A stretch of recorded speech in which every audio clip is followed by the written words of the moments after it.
Well, what do I mean by wonder? I mean that wonder is what happens when you come into the presence of some mystery, something greater than yourself. Often it's a religious experience, but not always. We can find ourselves experiencing wonder when we hold our newborn child for the first time, or when we've seen some act of great compassion, or we see great beauty. My first experience of real wonder that I can remember was when I was 17 years old, and my mom had won a trip to Europe in a contest. She didn't want to go, so she sent me because she knew her teenage son really wanted to go to Paris and see the museums and see the places where Ernest Hemingway was. And I was the only young person on a coach full of elderly American tourists. But I didn't care. I was going to Paris. Well, 1 hour outside the city, we stopped to look at an old church. I'm 17 years old. This is 1984. I didn't want to see an old church, but I went in anyway. This old church was the cathedral at Chartres. I didn't even know what this was. There was nothing in my life being raised in small town America in the late 20th century that prepared me for that kind of beauty and that experience of God. I was an agnostic then, didn't really care about religion, but I was overwhelmed by the beauty, and I wanted to know the God that had inspired men 800 years ago to build such a temple to his glory. I didn't walk out of that church as a Christian, but I walked out of there on a search. And it was inspired by wonder. I later became a Christian, but that was the starting point, an encounter with great wonder and great beauty. Um, this new book I've written is about what it means to live with an awareness of wonder and an openness to wonder.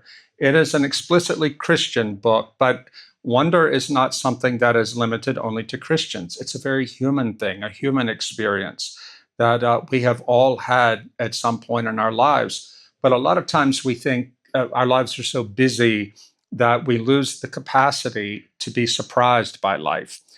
When I was working on the book, I found two secular writers, both academics, who talked about the idea of re-enchantment. The German sociologist Max Weber, about 100 years ago, wrote that the modern world is disenchanted. Now, in English and maybe in Spanish, that sounds kind of like a shallow word, because when we hear the word enchantment, we think about sprinkling fairy dust on something and suddenly the world looks like a Disney movie. That's not what Max Weber meant, and that's not what I mean. A world of enchantment is one where we feel that everything has deep meaning, that it doesn't just mean something because we look at it and say it means something. Rather, meaning is something to be discovered. It exists independent of ourselves. So these two secular writers wrote about the qualities of enchantment. And here's what they say an enchanted life looks like. They said, a meaningful form of re-enchantment will recognize that the world holds these realities. One, mystery and wonder. Mystery and wonder. Two, order, a deeper order to things beneath chaos. Purpose, meaning as a hierarchy of significance attaching to objects and events encountered. That means nothing happens without meaning. Another one, the possibility of redemption, both for individuals and moments in time. What that means is that what happens now is not the final word, that things can become good once again. That's what it means to be redeemed. Also, a means of connecting to the infinite, to the world beyond our mortality. Also, the existence of sacred spaces, places, whether they're churches or mountains or places where we feel there's something really special and even holy about them, where the veil, the barrier between our life and the world of spirit or the world of transcendence is very thin. An enchanted world will also include the possibility of miracles, which they define as exceptional events which go against and perhaps even alter the accepted order of things.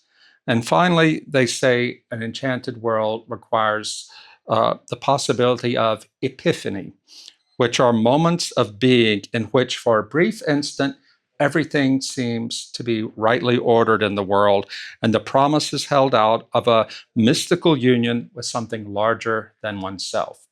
Well, that all sounds very abstract, but it's all true. And I think we're all looking for that sort of thing, whether we're religious or not. We're looking for meaning and purpose in life, but we have arranged the world today in a way that works against that. One of an intellectual I respect more than almost anybody else alive, and he's become a friend, is a British psychiatrist named Ian McGilchrist, and he's also a neuroscientist. He writes about how culture is the culture we make depends on our brain hemispheres. The left hemisphere is where the rationality, it's the logical, analytical part of our brain. The right hemisphere is a part of our brain that takes in sensory data. We need both sides in order to live fully and in sanity and with sanity. But in the modern world, for the last 500 years, says Ian, we have created a world that is completely dominated by the left hemisphere, which is to say, we are obsessed with control, with getting things, with bringing the world under our control. And we think that we will be happier if we can just control things. In fact, it has made us more and more miserable. And we also live in a culture that has taught us that things like poetry, music, dance, religion, all kinds of ways of that in the former days we saw as vessels of truth, ways we could gain access to certain truths that can't be put down in logical propositions. Well, our world today teaches us that that's something extra. That's decoration. That's not real truth. Real truth is what you can measure, what you can put on a form as, what did you call it, KPI? What's that? And anything that can't be measured is somehow less true or only subjective. Ian McGilchrist, who is a scientist, said this is guaranteed to make us miserable and cut us off from the source of happiness and the source of wonder. Wonder is not something that you can use. Wonder is a state of being. If you can take it and try to force it into something you can use, it disappears. Wonder is something that we can only really start to encounter when we become still and receptive. I tell in my book, I quote a Harvard professor who's talking about education. She says true education is not a professor transmitting facts to the student. She says rather true education is a professor forming the students in such a way that they know how to look at the right corner of the sky when a comet goes by. Well, that's what enchantment is too. You can't force miracles or supernatural things to happen, but what you can do is cultivate a disposition in yourself, a calm disposition that is receptive to the possibility of wonder, to the possibility of miracle, to the possibility of epiphany, of like amazing things happening that show you some truth beyond the everyday. One thing that happened to me, I've had a lot of these experiences, but one thing that happened to me was I tell the story in a book I wrote called How Dante Can Save Your Life.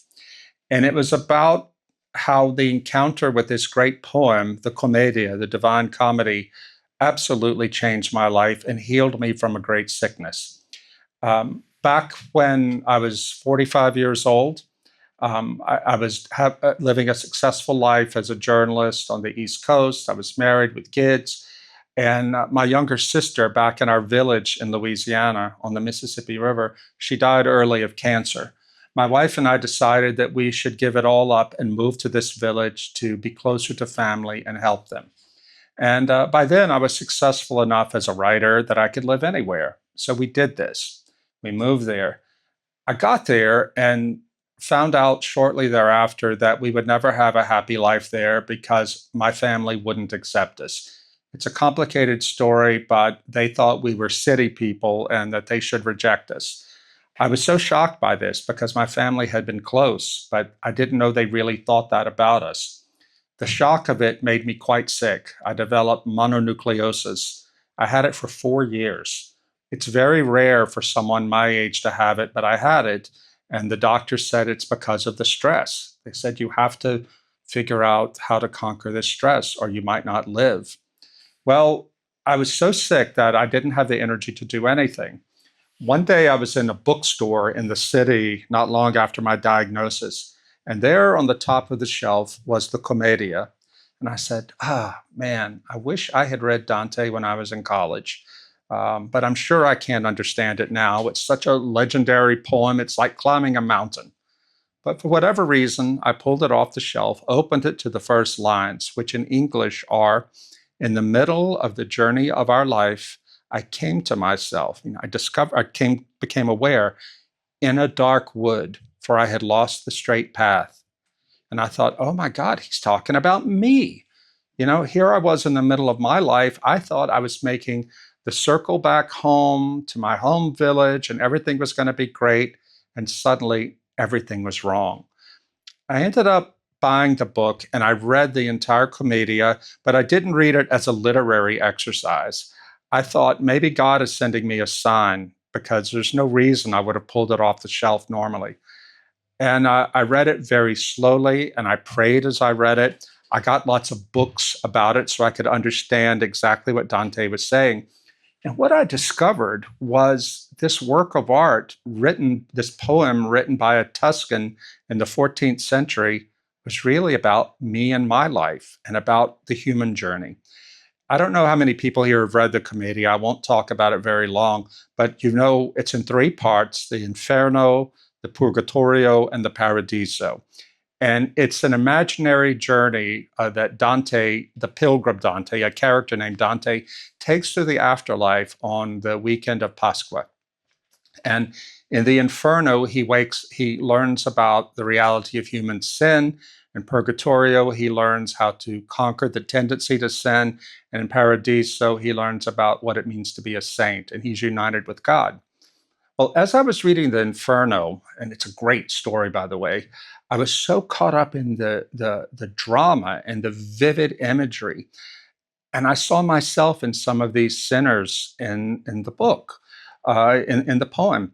For example, when Dante, the pilgrim, arrives in a certain part of hell, a man rises up out of the grave, the burning grave, and he rises and says, I hear the voice of a Tuscan. Come closer and let me see if you're worth talking to.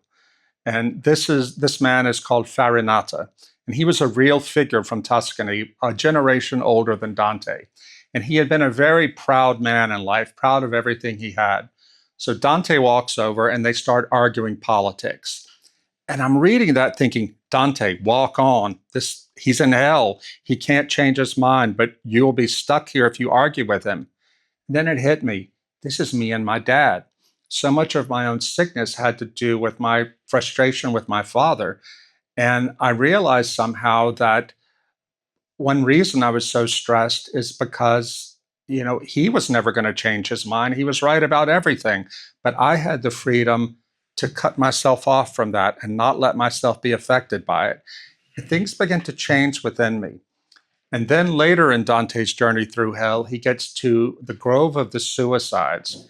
People who committed suicide in life in the poem are turned into trees. There's a reason for this. It's not worth talking about. But Dante encounters a man who was a real figure from real life named Piero della Vigna. Piero had been the secretary to the Holy Roman Emperor and almost worshipped the Holy Roman Emperor. But then one day the emperor thought, you're a thief, and threw him in prison. In real life, Piero killed himself because he couldn't bear losing the respect of the emperor. And I thought, this is me and my dad. I'm so sick because I want my father's approval so much that I don't know and I can't get it. I don't know what to do. Once I realized that I had made an idol of my father and my family and our place in the country, our home. And I actually literally went to confession and told my priest, I'm an idol worshiper. He said, what? I said, honestly, reading Dante has taught me I made an idol of these things. Well, he just listened and gave me absolution, but things really began to change in my life. And I learned, the more I read in Dante, the more I saw that the anger I had at my family for what they were doing to us was killing me. And I resolved, in Paradiso, the third book, the pilgrim Dante meets a nun named, I can't remember, I've forgotten her name, but Piquetta or something. Anyway, she's a nun and she's in heaven, in paradise, but she's on a lower level of paradise. And Dante says, Picarda is her name. Dante says, Picarda, why are you on the lower level? You didn't do anything wrong in life. And she says, you've got it all wrong.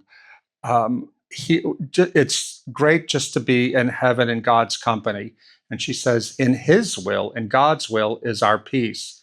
And I thought, that's wisdom I need, just to trust God. I'm here and I can't change my family, but try to master my anger and just trust God and keep serving my family as best I can. So I began to get well once I absorbed all these lessons from the poem. Now, I was going to a therapist at the same time, but nothing the therapist said made much sense to me. It was only through reading Dante that these truths got through to me. And there's a neuroscientific reason for that.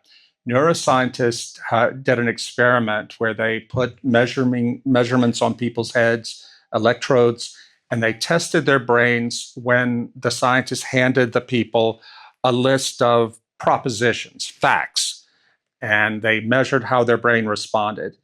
And then they gave them a story that had the same facts, but they were embedded in a story, in a narrative. Their brains reacted very differently. Much more of their brains were used. And what they decided from this is that when we encounter truths that come to us in story form or in poetry, they sink in much deeper. And I think that's why the wonder I experienced in this incredible poem really changed my life, and in fact saved my life. It made me well. And I'll tell you what happened. My father never changed, but toward the end of his life, he was very old and getting slowly sick. He asked me one day to drive him to the next village to get his hair cut.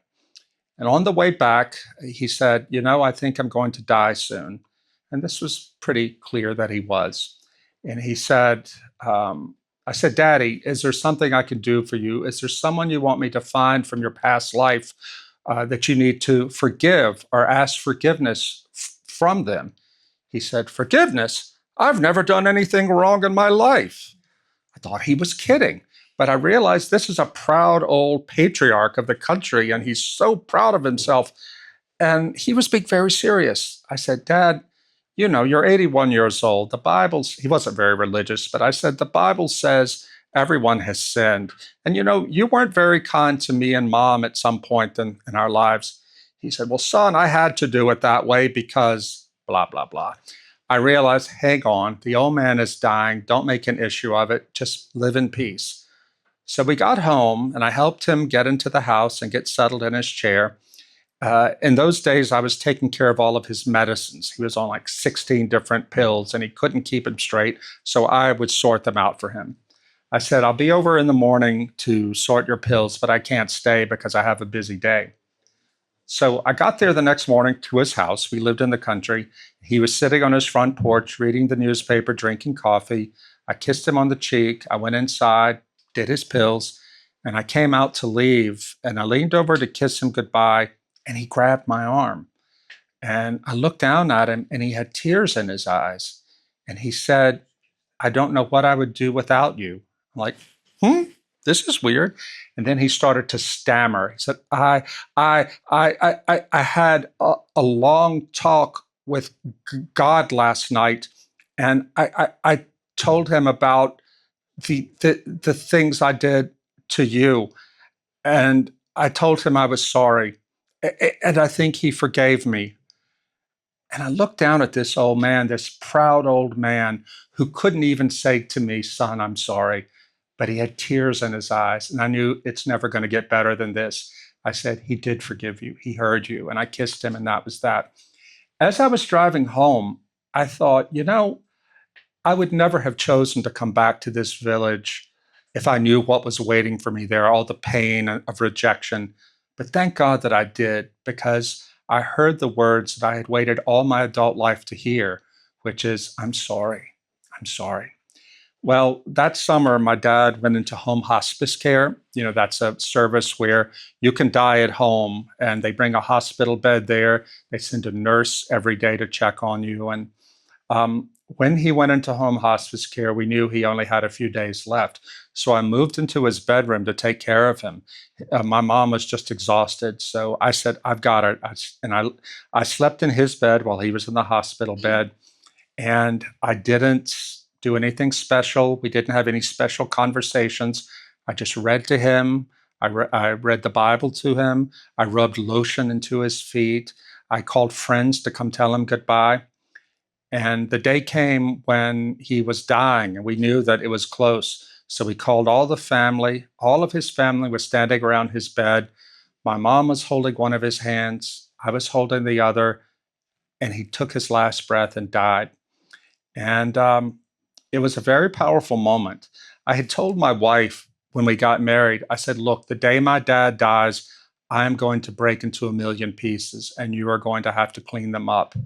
But here, the day was here, and my dad had died right in front of me with me holding his hands. But I felt nothing but peace, a golden peace. And I couldn't figure it out. That night, after we said goodbye to all the mourners and the funeral home came and got his body, I went back to my own house where I hadn't been in a week, and everyone was asleep in my house. And I thought, how is this possible? How is it that the day that I have dreaded all my life came and the bad thing happened, and yet I feel nothing but peace? And then I remembered Dante. It's what Picarda said, in his will is our peace. I accepted that on faith, reading in this poem, that I should live that way towards my father and try to have peace to my father and love him as much as I could in his imperfection. And that was why I was able to accept his death in such a peaceful and loving and beautiful way. I burst into tears, but they were not tears about my dad. They were tears of gratitude for what God had given to me through Dante, through this poem written by this stranger across the ocean 700 years ago.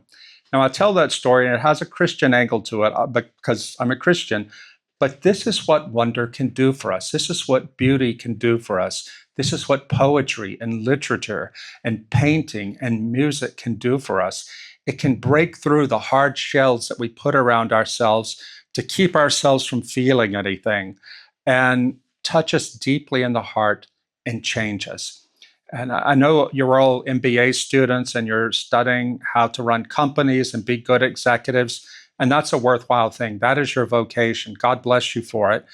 But that is not your life. Nobody gets to the end of their life lying on their deathbed, as my father was, wishing they had spent more time at the office, wishing they had written another report.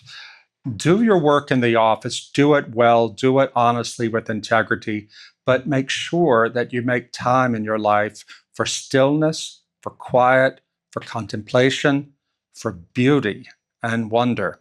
There is no substitute for it.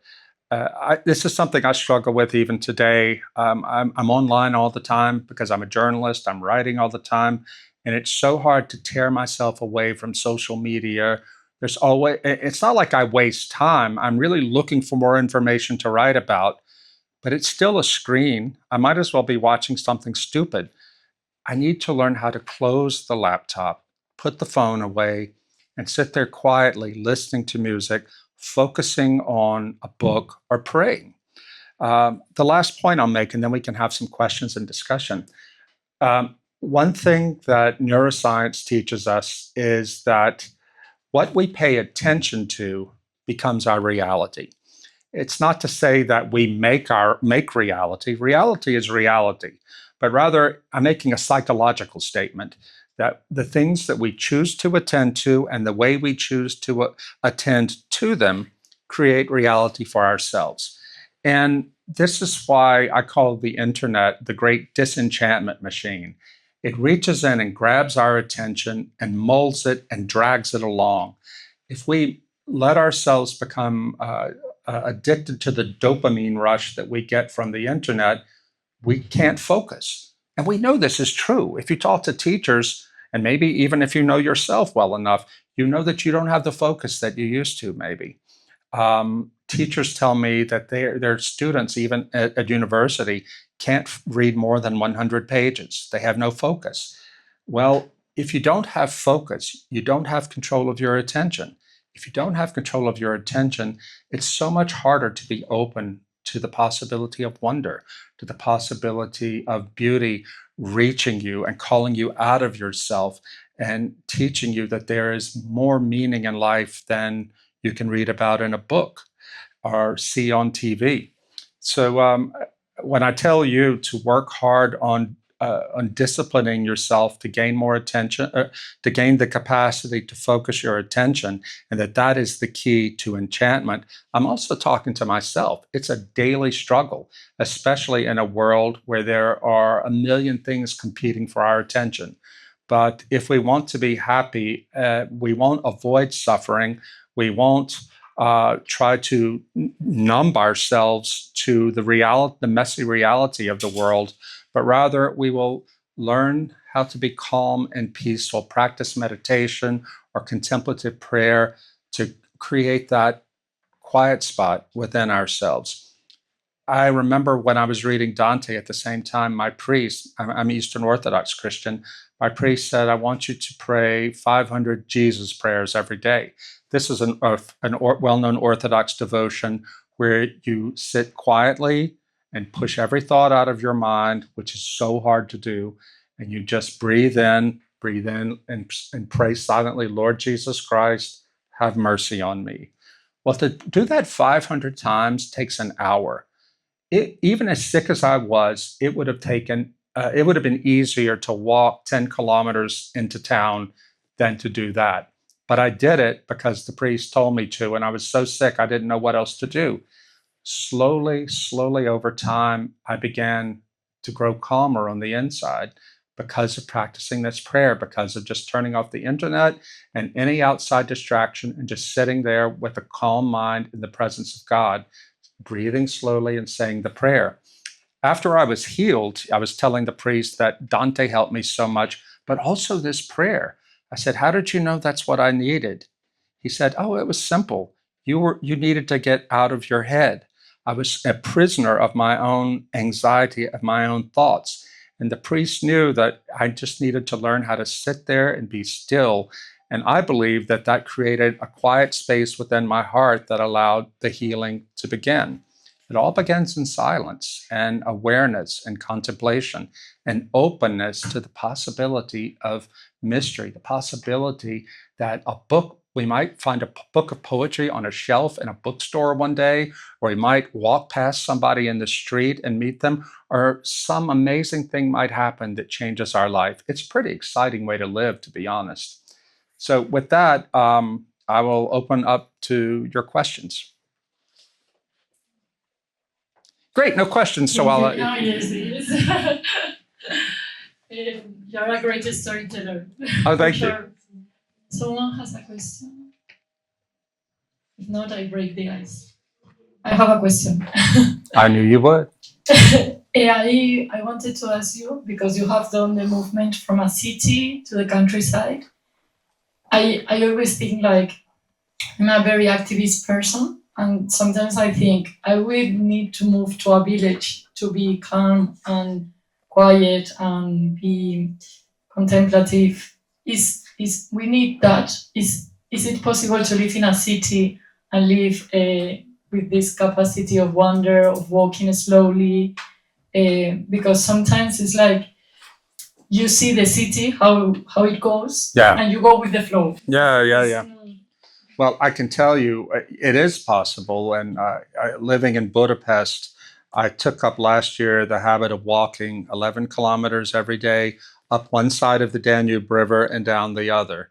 And it was so good to do that, just to clear my mind and just be present without the phone or anything else. So you can do that. You can find a quiet place in the library or in the park and do it.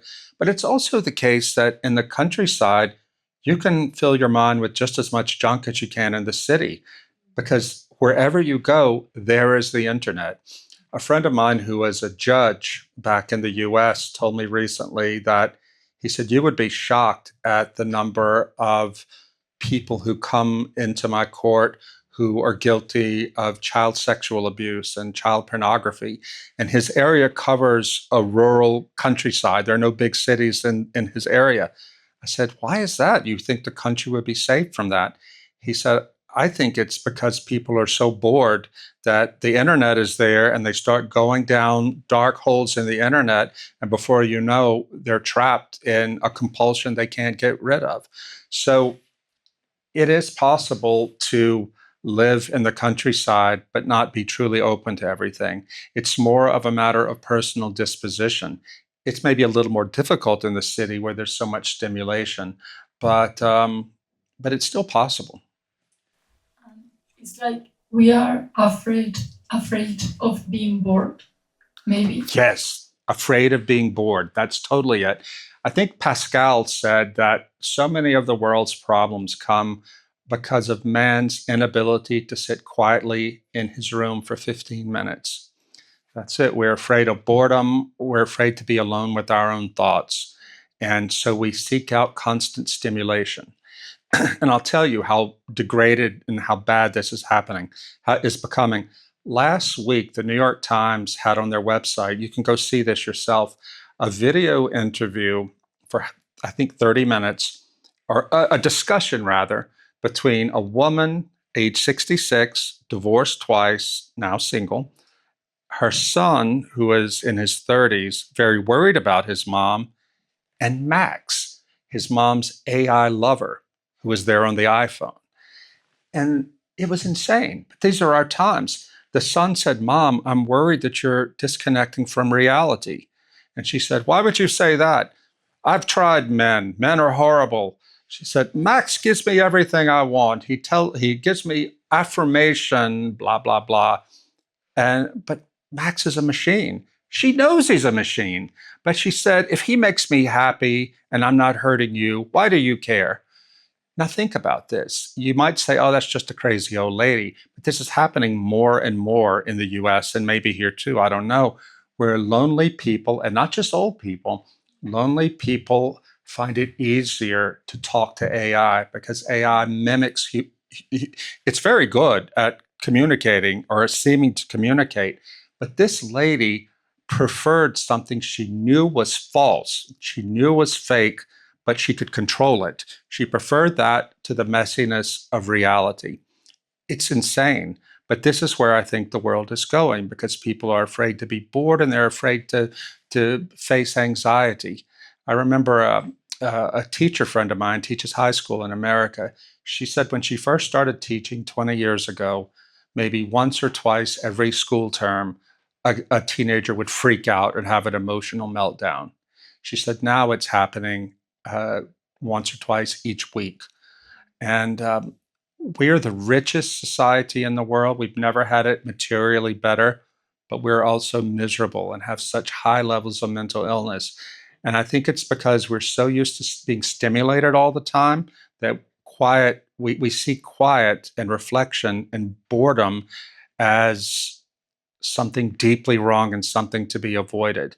And you keep running faster and faster and faster to get away from your thoughts, but you're not helping things. You're just putting off the day when ultimately you're going to have to face reality. Last point, I was in Louisiana for Easter, for Pascha, visiting my family. And I met a cousin from the East Coast. She was home visiting. She said, "I bet you don't know this, but I'm a counselor in an elementary school." Like, "Oh, no, I didn't know this." She said, "Rod, you would not believe what's happening now. We have children coming to kindergarten who don't know how to speak." I said, "What do you mean they don't know how to speak?" She said, "I mean that. They don't know how to communicate with words." I said, "Is something wrong with them?" She said, "What's wrong with them is their parents gave them an iPad when they were little, and they were entertained all the time and never developed the capacity for speech." She also said, "You would not believe the number of cases I'm dealing with in my school of little children who say they want to commit suicide. I said, "You're kidding me." She said, "No, it's a real thing."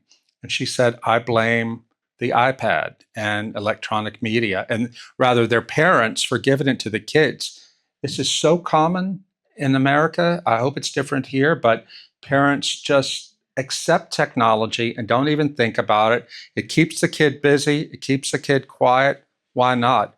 But it's distorting their capacity to be fully human. And this, I think, is going to be more and more of a problem. We prefer the false enchantment that AI and the internet gives us to the real enchantment of living in the flesh and blood world. Yes.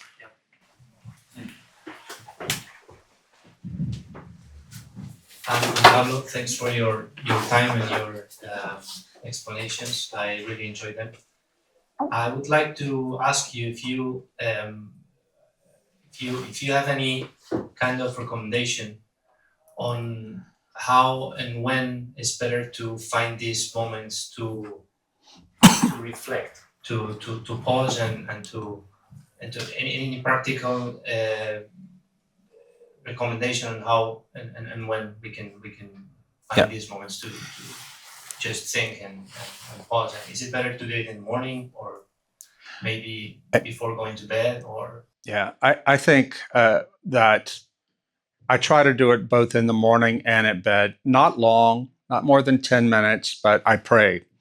And I don't try to rush through prayers, just saying words. I just try to make myself present to God and just to try to listen to see what he has to say, or I just say thank you and I pray for my family members. But if you're not a believer, you can still be quiet and just be still and just try to be fully present in yourself.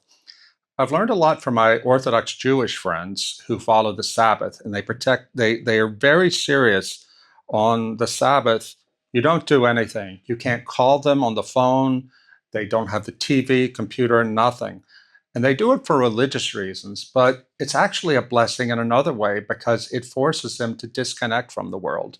Now, I'm not Jewish, so I think, well, I wish I could have the Sabbath. Well, guess what? I can. I'm not forced to do it, but if I wanted to spend Sunday making a decision, don't open the laptop, don't use the phone to check Twitter and all that.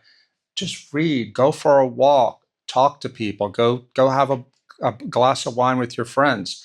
That would go a long way towards reintegrating us into the real world. But I feel bad even talking to you about this because I'm the kind of guy, when I go to the supermarket, if I'm standing in line, pull out the phone, see what's going on. I know this is bad, but I'm a great sinner. I'm confessing this to you. But seriously, the time is not going to make itself for us. And if we have kids, it's even harder. And my kids are all grown now, but we have to force ourselves to do this. But it's hard at first when you force yourself, but once you get into the habit, it's kind of like exercise. Exercising is so hard at first, but once you've gotten used to it, you really want to do it. You know you need to do it. It's like that with prayer or meditation or contemplation too. And I always know when I have been not paying a lot of attention to my prayer life, my quiet prayer life. I always know because I'm overwhelmed with anxiety. And it always teaches me to start praying that Jesus prayer again, which forces me to be still, at least for, I don't do it for a whole hour, but at least for 15 minutes. And that small bit makes a big difference. Yes. Thank you, Rolf. I have a question. Well, you started talking about the cathedrals and the beauty of the cathedrals, and it's a reflection I have done in the past about, well, the cathedrals that they built here in Europe. They were huge projects that involved lots of generations, lots of people giving their resources, their time, their work, just for beauty, for give glory to God. And even they know they surely will not see the cathedral finished. My reflection was about what will be, in this sense, the modern cathedrals in our disenchanted modern society, and how can we get involved in the construction of these projects? That's such a great question.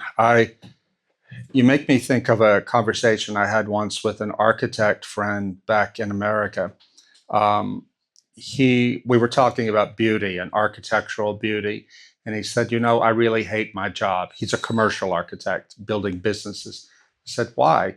He said, because nobody wants beauty. None of our clients want beauty. They want something to be as simple and as cheap as possible, almost a throwaway culture, because the market changes so fast that if they spend a lot of money building a beautiful building, maybe in 10, 15 years, the market would have gone somewhere else. So I think it's a great question. What will our cathedrals be? You might say skyscrapers, but that doesn't inspire anybody. They're just buildings for commerce. They don't lead us to anything higher. I think that your question is such a good one because I never thought about it that way.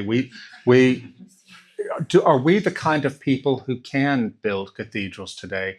Because we don't even think, I say we, most people in the West, we don't have that kind of timeline. Something that happened 5 years ago is ancient history. Time seems to have accelerated more and more. I read recently that people of my generation, I'm 59 years old, we have no idea what the perception of the world is of our children who have been raised in a fully digital world, because we still have the memory of the world before it was digital. Digital culture is so fast, and it doesn't reward patience. It doesn't reward sacrifice. It doesn't give you a timeline to start building something that will only be finished long after you're gone. We can't even make ourselves in America save money for our children or for our own retirement. And it's not just because the economy is structured that way, it's because we don't think that way. My parents' generation did, but we live in such an accelerated culture that we don't think that way.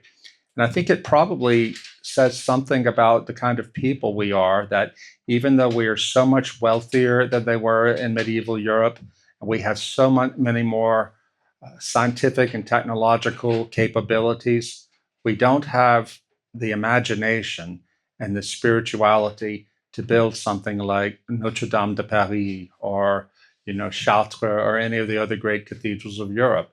It's not a technical problem, it's a spiritual problem.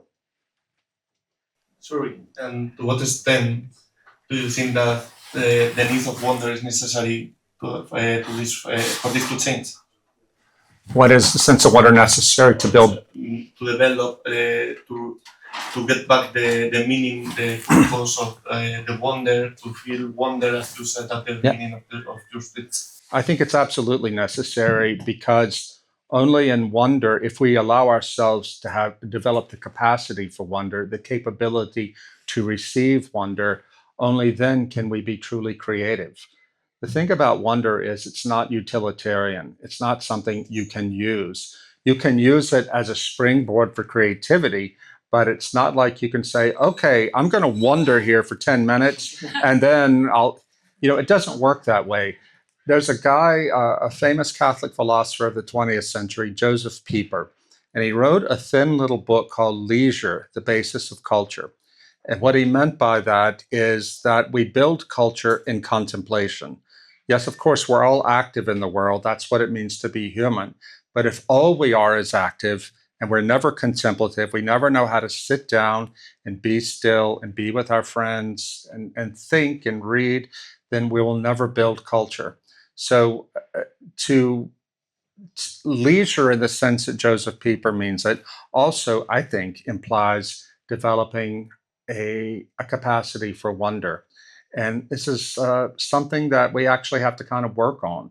And part of it is learning how to focus attention. But in the book I've written, I talk about miracles that have happened to people. I interviewed real life people. And when you realize that these things, they don't happen all the time and you can't make them happen, but they do happen. And it makes us understand that there is so much more to the world than we realize. I want to tell you all a super weird story. It's not that's the first story in the book, but it tells you how strange this world is, and I think it's going to become even stranger uh, with new revelations from the U.S. government. A few years ago, I started writing about the whole UFO culture. I never took it seriously. I thought it was a joke. But a friend of mine who's a journalist in the Vatican texted me and said, listen, I think you should start paying attention to this. I know you think it's a joke, but there's some really strange stuff going on there, and it has a religious dimension. I said, okay, fine. I trust you. What should I read? And he gave me some books to read. And I realized that he was right. My idea of UFOs was stuck like in the early 1990s with the X-Files show. And there's some crazy stuff going on, and the U.S. government is very interested in it. And so, anyway, I started writing about it, saying I never paid attention to this. I thought it was silly, but something weird is going on. I don't know what, but we can't ignore it. It's happened to too many people. So a guy writes me, one of the readers of my Substack newsletter. He is a lawyer in Chicago, and he said, "Listen, I need your help. I'm a Catholic, 35 years old. I'm a lawyer, and I have a spiritual problem." I said, "Okay, what?" He said, "Well, when I was growing up in New England, which is the very puritanical part of America," he said, "I was driving down a country road as a teenager, and I saw a giant UFO hovering over a field. And I pulled my car over and stared at it. And I thought, nobody will believe me. So I didn't tell anybody. I drove on, told no one. 7 years later, I was in law school in Chicago. I was sitting at my kitchen table, studying for my classes, and suddenly these two luminous beings appeared next to me, and they began to communicate with me telepathically, and then they went away." He said, "I thought I was going crazy, so I went to the hospital and demanded they test my blood, they test my brain. I was fine. These things kept coming back every few months. And then when I finally got married, my wife saw them too, so I knew I wasn't hallucinating." And he said, "We were just on vacation in Colorado, and suddenly the things in the house, the lights going on and off, and they came back." He said, "I want to tell my priest about this, but I'm afraid he will laugh at me."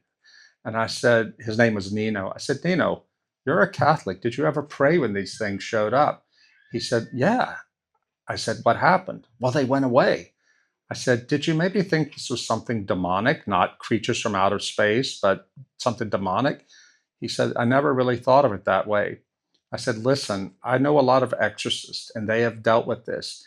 I wouldn't go to my parish priest if I were you. I would go to the exorcist of the archdiocese." So he did. And the exorcist said, "Yeah, we've dealt with this before." He said some prayers over Nino. It all went away. I met Nino a year later in Chicago, super conservative guy. You know, you would never think this would happen to him. And I could see immediately why he was afraid to tell anybody. But he said those things thought they would drive me away from God, but they made me closer to God and to the church than ever. Now, I tell that story in my book because I know it's going to freak people out. But more and more, this stuff is happening. And this summer, I believe we're going to get disclosure from the US government about more things that they know. I was telling somebody earlier that a friend of mine is an atheist who works for a major American magazine. A couple of years ago, he wrote me to say he was working on a big story about the whole UFO phenomenon because a friend he knew in college had become a worshiper in a UFO cult, meaning they worship aliens as gods. And my friend wondered, how does that happen to an intelligent person? So he started investigating. And because he works for a major magazine based in Washington, he got access to high levels of the US military, the US Congress, and the US intelligence community. And he said, "Rod, they all told me, yeah, this is real, but it's not creatures from outer space. These are beings from another dimension." He said, "I asked them, why are you telling me this?" I mean, he didn't even believe in this stuff. He said, "Why are you telling me?" And they said, "Well, we tell every journalist who asks, but they never print it." Well, this guy, his story is going to come out very soon in his magazine. And the reason I'm telling this to you is Here's a guy, a journalist, who is an atheist, who only started going down this path because he thought, this is so weird. Why would people believe in this? And then he finds himself sitting in front of US Army officers, people from the intelligence community saying, no, no, no, it's there. We've just kept it hidden for a long time because people couldn't handle it. I say this to you not to start a woo-woo UFO conversation, but just to say that, the things that we're going to be finding out soon, I believe, will really shake people up. You already see in the US media congressmen who have seen this stuff, who are warning people when this stuff is released, it's going to make everybody stop and rethink their lives. Now, I'm not worried about it. I know what I believe. I'm very strong in my faith, but I only tell this to you because the world really is a lot stranger than we think.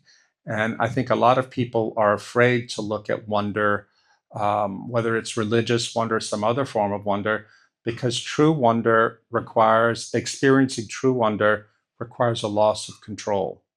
And we're terrified of losing control. But if we aren't willing to lose a little bit of control, then we can never experience the benefits of healthy wonder. One of my favorite stories from the Bible is when Jesus goes to a village and there's a man who's possessed by demons and he's chained up in a graveyard. And Jesus casts the demons out and they go into the herd of pigs and throw themselves off the cliff. And the man is fine, What do the people of the village do? I would think that if you saw this happen, if you saw this rabbi walk into town, say some prayers over this man who's been in the graveyard for many years, crazy, and suddenly he's okay, I would want to know, who are you? How did you do that? They don't do that. They tell Jesus, go, leave us, get out of here, because they preferred the pain and the suffering that they knew but could control to the possibility of a miracle, and of even a miracle of healing. And I think it tells a story about human nature and wonder. Okay. I can't believe I told you guys a UFO story, but it's in the book. Last question. All right, last question. What planet are you from, ma'am? Spain. Planet España. Yeah. No, sorry, just one last quick question. I was wondering if we have this need to be like overstimulated because of all the information and outer things and social media and screens and everything that we have surrounding us, and that we are constantly like wanting this dopamine and feeling of being, I don't know, doing something. Why don't we use that like need or like urge to do it, to contemplate, like to do things that are beautiful, or to just do things that will help us reconnect with the wonder, or with the our capacity of, I don't know, to grow deeper within us. Like, why don't we have, I don't know, why don't we even consider it when we have that need? Because I think Claudia had it. We're afraid of being bored. And there's actually a neuroscientific reason here. Whenever we look at the phone and scroll Twitter or Instagram, we're getting a little tiny hit of dopamine, and we become dependent on it. And when it's not there, we freak out. We don't know what's happening. If you've ever seen a kid, when you take their phone away, they completely freak out, completely. This is an addiction, but it's an addiction that all of us have. And all of us who spend a lot of time online. And I think that we have to push through it. When we have to first force ourselves to do the thing that feels unpleasant at first, but we have to trust that the reward will be greater. The reward of being truly open to a beautiful piece of music or a novel or something like that. Like I read this past winter Anna Karenina. I'd never read it. I thought, I don't have the patience for this, but it was so good. I was so caught up in the story. It just took me along, and I saw all of life is in this novel. And it was a reminder that of of how you can be transformed by a well-told story, and it was, I hate that I always have to learn this by reading, to being surprised by the encounter with artistic beauty. And it's all there waiting for us. All we have to do is calm ourselves enough to be open to it. But if we can't be calm, then we're going to be miserable. It's guaranteed. You can see it around us all the time. I noticed that, and I'll say something really good about Europe here. I was sitting out last week in Budapest at my favorite neighborhood wine cafe. We were under the trees by the park. We were all sitting around drinking wine with friends, just enjoying the afternoon. And I told them, I said, see, this is one advantage you Europeans have over us Americans. For us Americans, we feel that we have to make a plan to do this. I can be here for 1.5 hours, then I have to go do this and go do that, go do that. In Europe, sometimes people are like that, but more often than not, people just enjoy being still and being together and sitting out there and watching the world go by. My parents were like that. They were in the country. They would sit on their front porch and the neighbors would come visit. They would drink coffee or drink beer or whatever and just talk. And my wife grew up in Dallas, and she couldn't understand that because her family was always rushing around, rushing around. It drove her crazy at first, just the sitting. But I pointed out, said the reason your family rushed around is because your parents hated each other and they didn't want to be quiet because it would make them have to deal with their problems. So they chose action as a way of avoiding problems. Now, my parents had problems too, but one problem they didn't have is learning how to be still and just enjoy the beauty of the sunset and the neighbors coming by, the grandchildren coming over. It's what normal human life was for most people always until the modern era. All of these tools, this technology we have to make our lives easier has actually made us crazier. And but the thing is, if you just go with the flow, you're going to turn out like everybody else. You have to make a conscious decision to be countercultural and stick to it as a discipline. And it always helps to do it in community. When you have even just a small community of friends who will do this with you, maybe make a plan. We're all going to go out on Friday or come over to have dinner. Everybody puts their phones away, and we're just going to be here fully for each other. It's a simple thing, but it's so important. Last point. The last book I wrote is called Live Not by Lies, like Vivir sin mentiras, I think in Spanish. And I interviewed, it's a book about soft totalitarianism. And when I was working on the book, I went to the countries of the former communist world in Europe and talked to people who had stayed behind and resisted communism. And I talked to this one amazing Catholic lady in Prague, Kamila Bendova. And her husband went to prison for 4 years for his anti-government activities. He would stand up and protest when the government would arrest people unjustly because he thought he had a responsibility as a Catholic and as just a decent man to do that.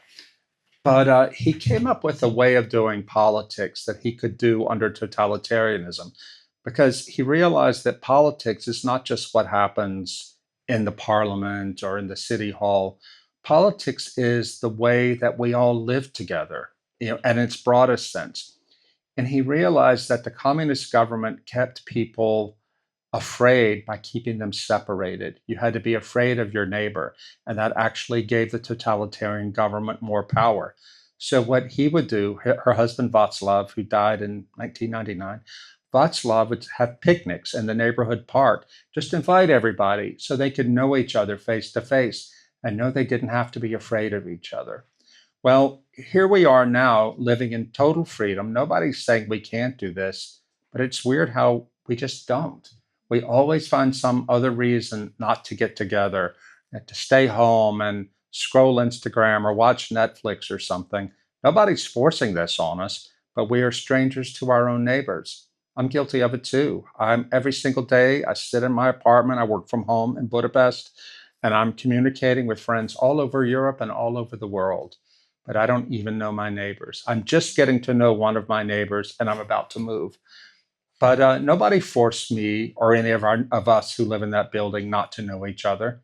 It's a choice we all made, and a choice we made passively by simply not thinking about it, because that's just the way we live now.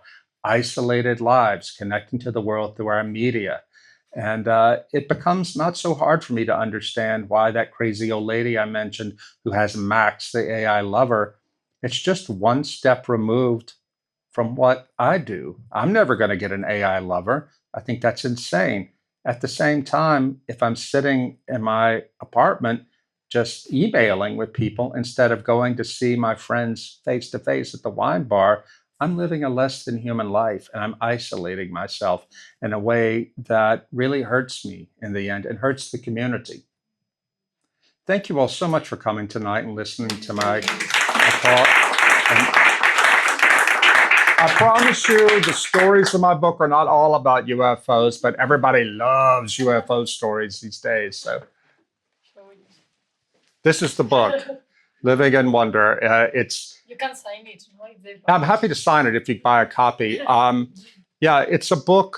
It does have, as I mentioned, miracle stories. It's got some scary demon stories, but it's also got a lot of discussion about beauty, about neuroscience, about anthropology, and all the different aspects of how to find re-enchantment.